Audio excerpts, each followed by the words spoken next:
How's it going, everyone? Welcome to Yanni's Verse and welcome to my first ever movie review video. Today I will be reviewing the movie Hobbs and Shaw, starring Dwayne "The Rock" Johnson and Jason Statham. Now, this movie, it was a really big surprise to me for me to even watch it or for me to especially enjoy it. Because for the big reason is that most of The Rock's movies and Jason Statham's movies as well have been really bad or average according to the audience and the critics as well. And it really sucks. Like, it's really terrible for them because they're really great actors and they're amazing people. So it's really sad. But this movie is definitely an exception. I really thoroughly enjoyed this movie for the following reasons. The film had an incredible amount of exemplary acting and spectacular action. I mean, just the action itself was really well done. The chase scenes, the fight scenes, everything was really well done. It was, jaw-dropping almost in some scenes. And the characters themselves, Luke Hobbs and Deckard Shaw and Hattie Shaw, Shaw's sister, and the villain was really good. Idris Elba portraying Brixton Lore, the cybernetically enhanced dude who could do superhuman stuff or super machinery stuff. So he was really good. He wasn't groundbreaking or anything the stretch of the imagination, but come on, it's Idris Elba. You got to give him points for that. You got to give him points for that. And he's a really good villain. So, the characters really worked well together. The chemistry, especially between Hobbs and Shaw themselves, they hate each other supposedly.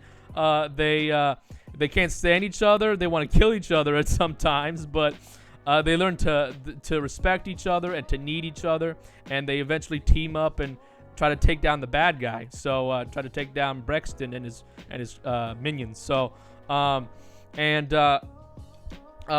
so the movie has various surprises, just surprises that lit me up. Some of the characters and actors that appeared, oh my god!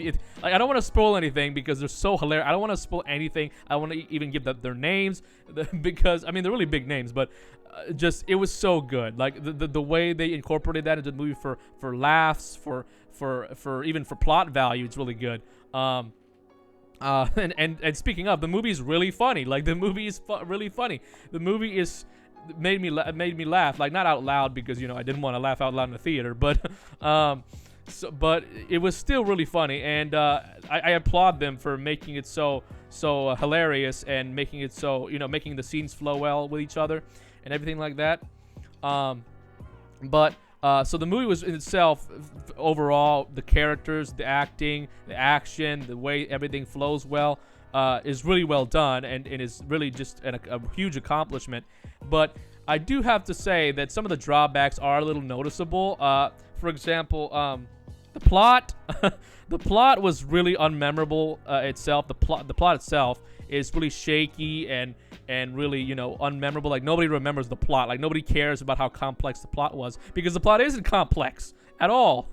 So it was just very, very dry and stale for the most part. The only thing that made it watchable was the fact that the characters worked so well and they made the plot believable and they made the action scenes really stick out. So, but the plot was really unmemorable. You don't care about the plot, right? So, and another thing is the amount of masculinity in the movie, to an absurd degree, is really noticeable as well. I'm a guy and I like masculine things. I like my dinosaurs and my fighting and my explosions and everything of that nature. But still, this has an absurd level of that, and hinting and stuff like that. So hinting towards various masculine concepts and different things that are I don't want to describe here, but it's really noticeable, and it's for people who don't like not toxic, I wouldn't call it toxic, but just a really overstuffed level of masculinity in their films. You have to bear through it with this one if you want to really get the enjoyability, to enjoy it much at all. You have to push through it to get to the good stuff. But besides that, the movie's fantastic. I do have to say that the other like I have to say this because I really noticed this.